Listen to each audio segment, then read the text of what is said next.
after getting replies from India at UNGA for years, Pakistan has been continuously raising the Kashmir issue at the international forum.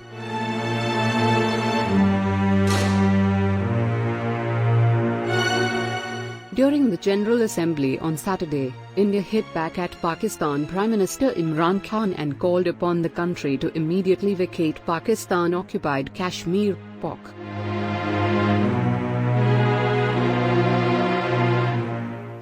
Mr. President, the worst and most pervasive form of Islamophobia now rules India. The hate-filled Hindutva ideology propagated by the fascist RSS-BJP regime has unleashed a reign of fear and violence against India's 200 million Muslim-strong community. Mob lynching by cow vigilantes, frequent pogroms such as the one in New Delhi last year, discriminatory citizenship laws to purge India of Muslims, and a campaign to destroy mosques across India and obliterate its Muslim heritage and history are all part of this criminal enterprise. New Delhi has also embarked on what it ominously calls the final solution for Jammu and Kashmir dispute.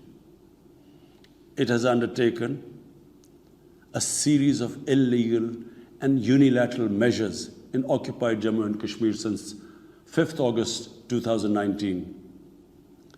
It has unleashed a reign of terror by an occupation force of 900,000.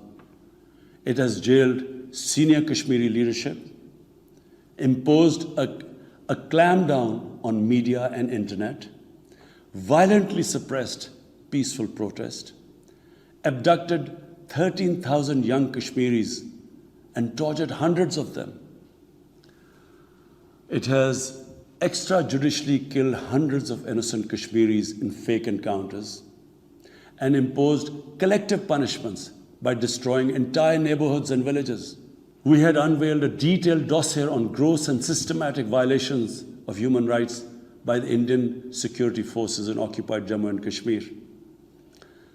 This repression is accompanied by illegal efforts to change the demographic structure of the occupied territory and transform it from a Muslim majority into a Muslim minority. Indian actions violate the resolutions of the United Nations Security Council on Jammu and Kashmir. The resolutions clearly prescribe that the final disposition of the disputed territory should be decided by its people through a free and impartial plebiscite held under the UN auspices. India's action in occupied Jammu and Kashmir also violate international human rights and humanitarian laws, including the 4th Geneva Convention, and amount to war crimes and crimes.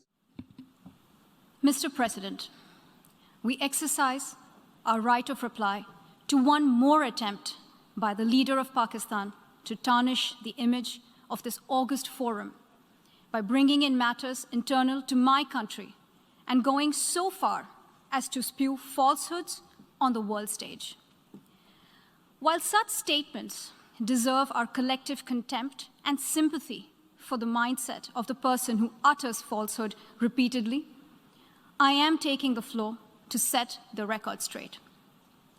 Regrettably, this is not the first time the leader of Pakistan has misused platforms provided by the UN to propagate false and malicious propaganda against my country, and seeking in vain to divert the world's attention from the sad state of his country, where terrorists enjoy free pass while the lives of ordinary people, especially those belonging to the minority communities, are turned upside down. Mr. President, member states are aware that Pakistan has an established history and policy of harboring, aiding, and actively supporting terrorists. This is a country which has been globally recognized as one openly supporting, training, financing, and arming terrorists as a matter of state policy. it holds the ignoble record of hosting the largest number of terrorists proscribed by the UN Security Council. Mr. President, we marked the solemn occasion of the 20th anniversary of the 9/11 terror attacks just a few days back. The world has not forgotten that the mastermind behind that dastardly event, Osama bin Laden, got shelter in Pakistan. Pakistan leadership continues to glorify him as a martyr. Regrettably, even today, we heard the leader of Pakistan trying to justify acts of terror. Such defense of terrorism is unacceptable in the modern world. We keep hearing that Pakistan is a victim of terrorism. This is the country which is an arsonist disguising itself as a firefighter.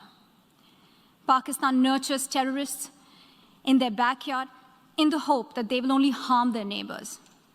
Our region, in fact, the entire world, has suffered because of their policies. On the other hand, they are trying to cover up sectarian violence in their country as acts of terror.